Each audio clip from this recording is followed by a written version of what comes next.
All right, let's talk about something that has been dividing the PvP community for years. And honestly, it feels worse than ever right now.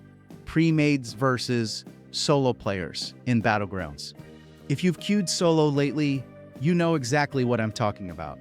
You load into a match, and before the gates even open, you recognize half the names on the other team because they're part of the same guild, rocking matching transmog, and clearly sitting in voice chat.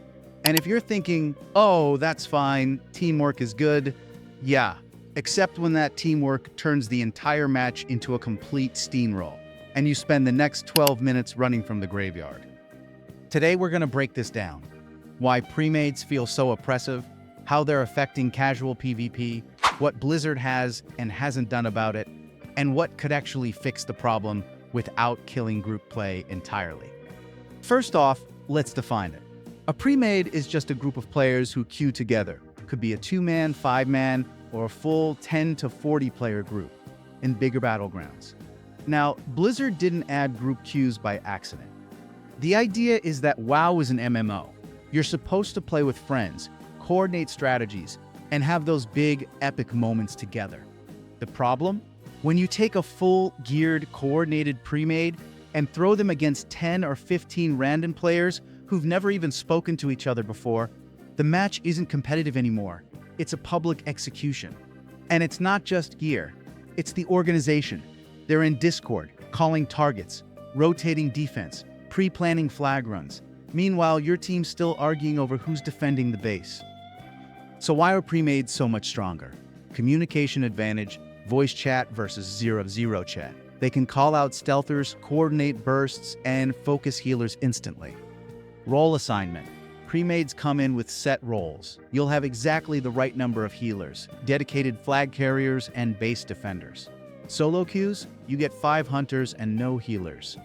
Gear and experience. A lot of premades are high-rated arena or RBG players farming honor or conquest.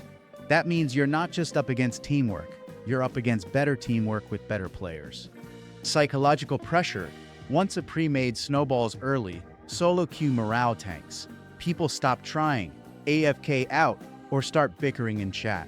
This is why you get those matches where the final score is 1500 to 200 in Arathi Basin, or 3-0 flag caps in under 7 minutes in Warsong. It's not even that solos can't win, it's that the margin for error is tiny. Here's the part Blizzard doesn't always seem to acknowledge. Casual battlegrounds are supposed to be an entry point into PvP. They're where new players learn objectives, where returning players get their first taste of PvP gearing, and where people who don't want to sweat in arenas can still have fun. But right now, for a lot of casuals, queuing into a premade feels like a punishment. You're dead in 2 globals, you can't leave without a deserter debuff, and the match is over before you've even had a chance to participate. It's not just frustrating, it actively drives people away from PvP entirely. And if casuals leave, queue times get longer, matchmaking gets worse, and the whole PvP ecosystem suffers. Now, to be fair, Blizzard has tried to address this before. Back in older expansions, they tested separate queues for premades and solo players in certain battlegrounds. In rated battlegrounds, it's always been group only, so at least you expect to fight organized teams.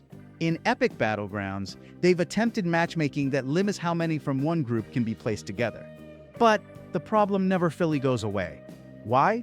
Because there's always a workaround. Players will sync queues using Discord, or split large groups into smaller partial queues that still end up in the same match. And without a strict separation system, you'll always have randoms facing coordinated teams. Now, I'm not here to demonize people who play in premades. For a lot of players, it's the most fun they have in WoW. It's social, it's strategic, and it is an MMO after all. They're not breaking any rules, they're just using the tools Blizzard gave them.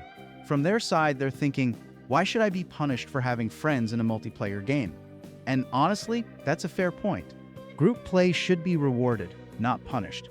The problem is balance, and right now, that balance isn't there. So what's the fix? Here are a few ideas Blizzard could try. Separate queues for organized groups versus solo duos. Similar to how solo shuffle works, you face players with the same queue type. Matchmaking based on group size. Typically, if you're in a 5-man, the other team should have a 5-man. No more full pre-made versus 15 random solos. Limit group size in random battlegrounds. Cap it at 5 to 6 players for standard maps, to keep some balance without killing group play entirely. Pre-made only bonus rewards. Create incentives for pre-mades to queue into each other. Extra conquest, honor, or cosmetic rewards for those matchups. None of these are perfect, but the goal would be to stop the most unfair matchups without removing the fun of coordinated play. So here's where I land on this. Premades are not evil, and solo players aren't helpless victims. The real issue is mismatch. When you queue into a fight you never had a chance to win, that's not competition, it's target practice for the other team. Blizzard needs to decide, are Battlegrounds supposed to be a casual, accessible PvP mode for everyone, or a competitive playground for organized teams? Right now, they're trying to be both, and they're failing at both. So what do you think? Should premades have their own queue? Should group sizes be limited? Or should solo players just get good and deal with it? Drop your thoughts in the comments. I'm curious how many of you have been on both sides of this fight. Until next time, keep your healers alive, and may all your battlegrounds be fair fights.